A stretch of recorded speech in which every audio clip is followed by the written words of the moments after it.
Hi everyone, welcome to the new free movement dance solutions. I feel like I've been saying a lot of that over the years, but it's so true.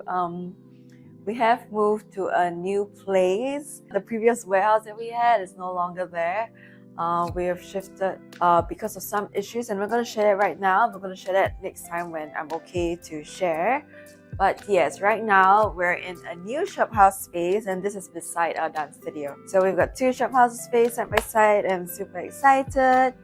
But okay, today's video is going to be about showing you guys how I actually take care of my terrapins. So if you don't already know, I've got 5 terrapins here: Faith, Hope, Love, Charity, and the last one, Bud is the only boy. He was actually abandoned with me, so he was in a very, very bad state. But he is actually doing a lot better now. So today I'm going to show you how I actually feed them such that I can still maintain my tank. So when I say maintain the tank, because terrapins are very messy eaters, so they pee and they poop a lot, and my filter has to run a lot. I've got to keep the water clear because it's a clear tank. So come, let me show you how I do that. And the next time, if any of you guys come to Free Movement and you want to do some terrapin feeding, you can let any of us here know. Okay, so let's go. Okay, so first and foremost, I'm gonna turn on the lights.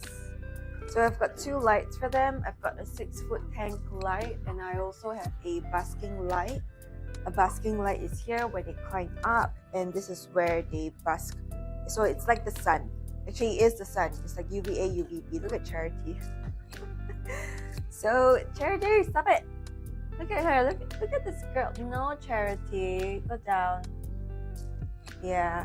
So here are my 5 terrapins. This is Hope. This is Faith. This is Love. That is Charity. Where is Bert?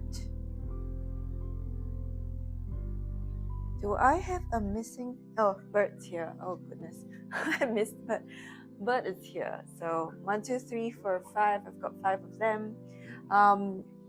I've also got some goldfishes over here. So these were actually feeder fishes, which they actually grew really well. So I'm quite glad.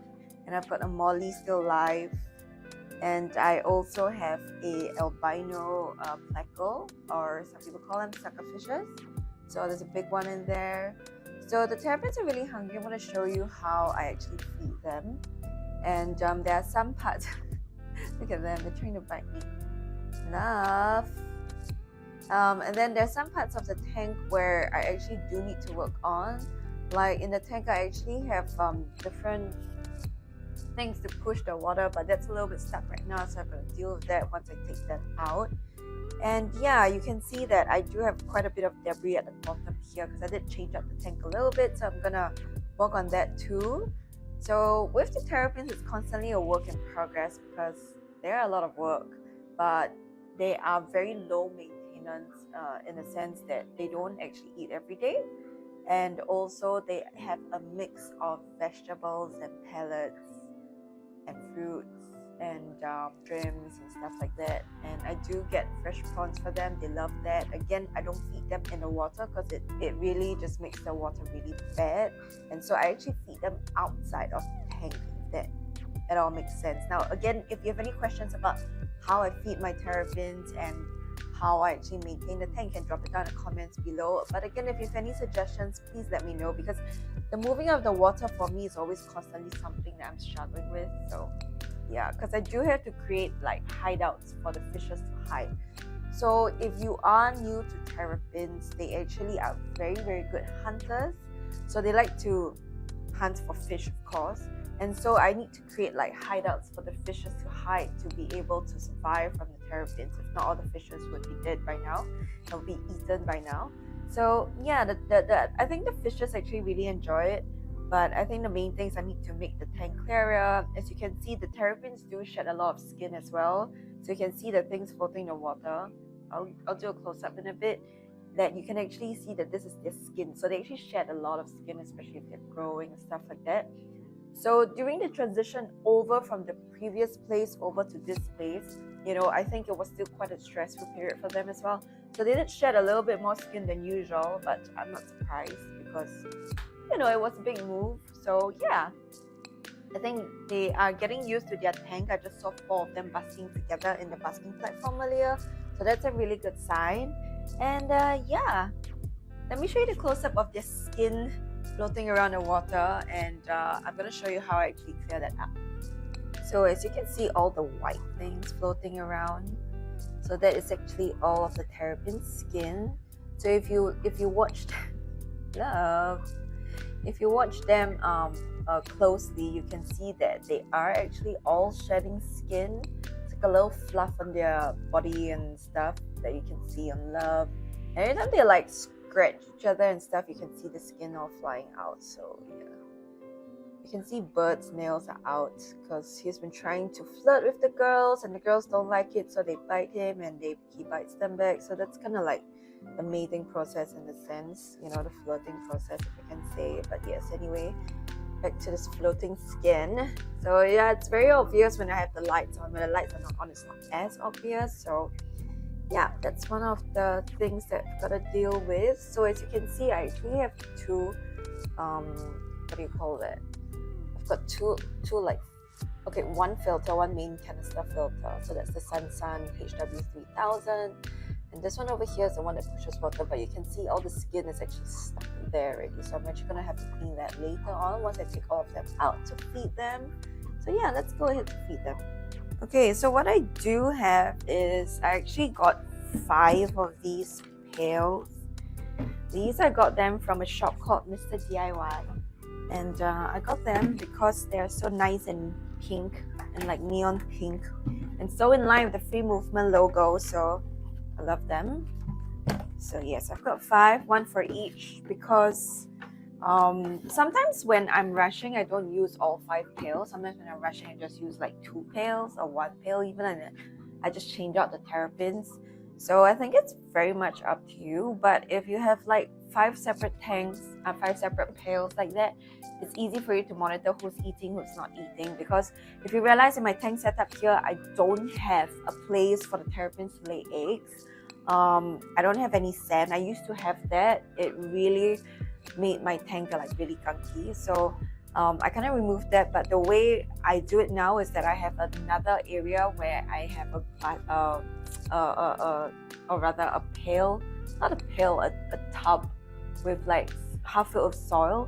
So when they need to actually nest, I will then put them in. So how I know whether or not they're gravid is when they actually don't eat.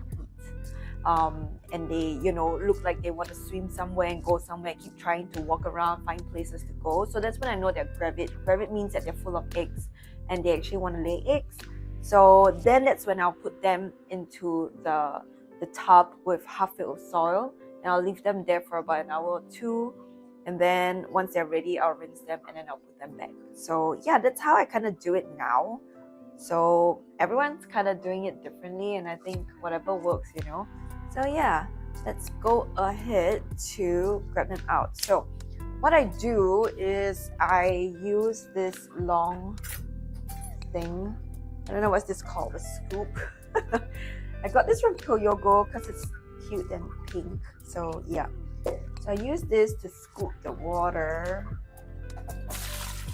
and I put them in the pail. So after this, what I actually do is I actually use the water to water the plants after they're done eating, so that it all goes back to where it needs to go. And this will then be also my partial water change.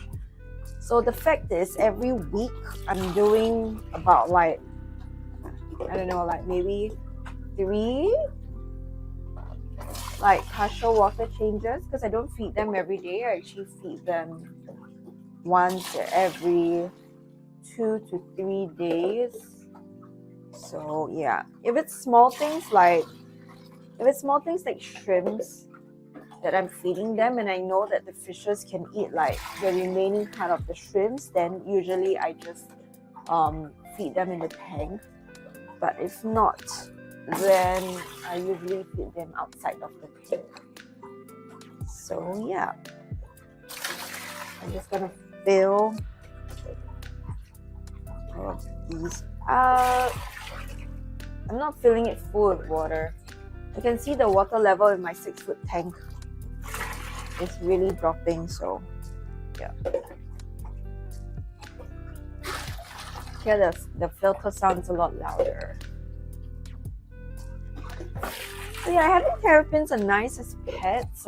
If you have if you can create a routine for maintaining them, I think that is when, actually with all pets that is what works. So I'm just showing you what works for me. It may not work for everyone. Some people may think that, you know, this is too much work. Some people may think that this is easy, or some people would prefer to feed the terrapins in the tank. So yeah, I mean, it really depends on you. Some people don't even have a filter for their terrapin tank, and they just change the water every day. So that works as well. I mean, you know, whatever that works for you, it must first work for you before it works for your pets. You know what I mean?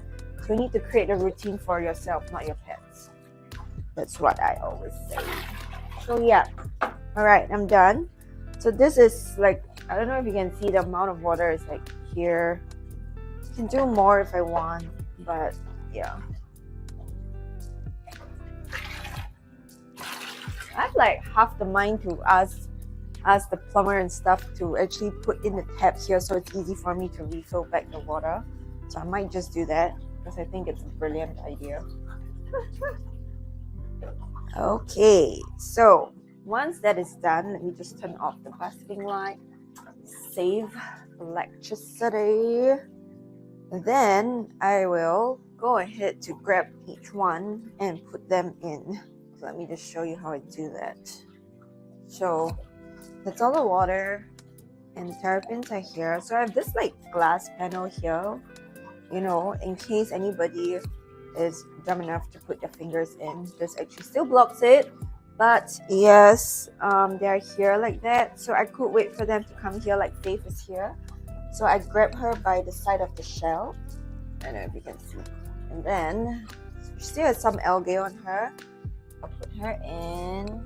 That's one. And then give me another. So I'm actually watching out for their mouths because I don't want to get bitten. So long as there are no mouths around, I'll then just grab them one by one.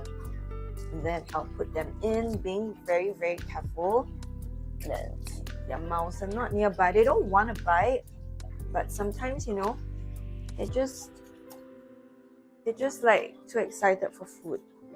Okay, that was Hope, and now it's Charity. Charity, come, Charity. Yeah, and then I'll just grab Charity, and I'll put her here. So yeah, that's Bird, Charity, Hope, Love, and Faith.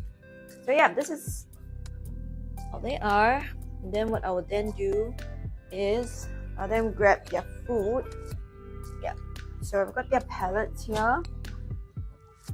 So in terms of how much to feed the terrapins, it's basically the empty size of their heads. So yeah, kind of like aga-aga, meaning I just estimate that for all of them. Yes, 1, 2. So this is a 15 ml cap. I think it was from like, I don't know, like the medicine bottle cover. And I washed it. So it kind of works. So for the bigger terrapins, I use about 3 of these. So it's a 15 ml cup, if you can see. It's not totally full. So I go about like 3. You can go less, and if it's not enough, then you know you can give them more. But I usually give about this much, and they usually finish it. If I feel like they're not very hungry, then I'll just go less, you know, on the second one. So yeah, it's kind of what I do. And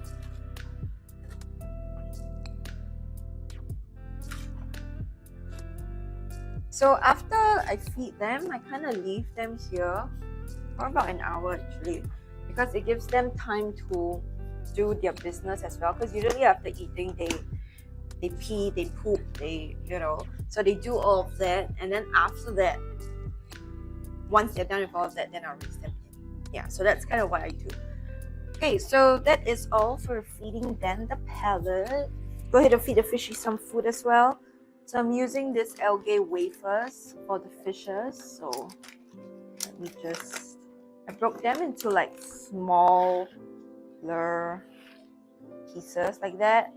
So I kind of throw them in for the fishes.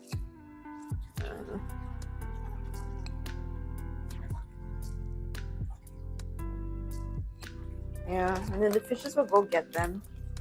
And the pleco will come out to eat them as well. So yeah, works. Like I said, I do need to deal with that today. So I'm going to show you. You see, all the skin is stuck there. So I'm going to deal with that today. In case you're wondering whether they're eating, they are all eating. So they're all eating, so it's all good. You can see that Charity is struggling as always. They've eaten most of their food, so they sometimes take a break. Like, look, Faith is completely done. Like, they sometimes take a break and then they'll come back to eating it later. So I'm just gonna leave them, and yeah, let's see how it goes. I'm gonna start filling back the water pail by pail later. So yeah, that's kind of what I do. I don't do it all at one shot because it's a lot of work. So bit by bit.